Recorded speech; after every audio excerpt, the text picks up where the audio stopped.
मरकज़ी हुकूमत आइंदा चंद दिन में वफाकी बजट का ऐलान करने जा रही है। बजट में जहां अवाम के लिए मंसूबों का ऐलान किया जाए, वहीं कुछ शोबों पर टैक्स भी लगाए जाएंगे।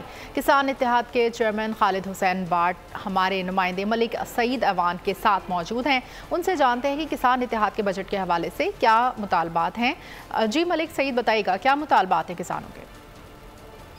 जी बिल्कुल, हुकूमत आइंदा चंद दिनों में जो है वफाकी बजट देने जा रही है। वफाकी बजट में मुख्तलिफ स्कीमों को भी ऐलान किया जाएगा, लेकिन सुनवाई यही है कि वफाकी बजट में ज़राअत से मुतल्लिका शोबों पर भी इस बार टैक्स लगाए जाने का इम्कान है। हमारे साथ मौजूद हैं किसान बाट साहब। जी, बहुत जुल्म होगा अगर किसानों पे और ज़राअत पे टैक्स लगाया।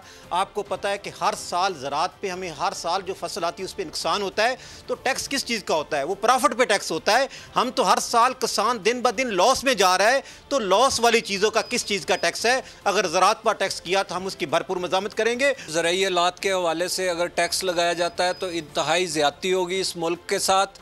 ये पूरी दुनिया में ज़राअत को सब्सिडाइज़ किया जाता है। इवन आप इंडिया देख लें, इसके अलावा जितने ममालिक हैं तमाम ज़राअत को सब्सिडाइज़ करते हैं, लेकिन अगर कोई टैक्सेस लगाए गए तो ये किसान को मज़ीद मारने के बराबर होगा। जिस तरह आपने गंदम में किसान को तबाह किया है, जिस तरह पंजाब में ज़्यादती की गई, जुल्म किया गया, 2200 रुपये में किसान ने गंदम बेची। जी बिल्कुल, पाकिस्तान एक ज़री मुल्क है और ज़राअत जो है उसमें तरक्की से ही मुल्क आगे बढ़ेगा। किसान इत्तेहाद की जानिब से यही मुतालबा किया जा रहा है कि हुकूमत अदाद-ओ-शुमार दिखाने की बजाय इस बार बाकायदा फंड्स रखे किसानों के लिए, और जो ज़री मशीनरी। बहुत शुक्रिया अपडेट करने के लिए। सब्सक्राइब करें और बेल दबाएं ताकि कोई खबर रह न जाए।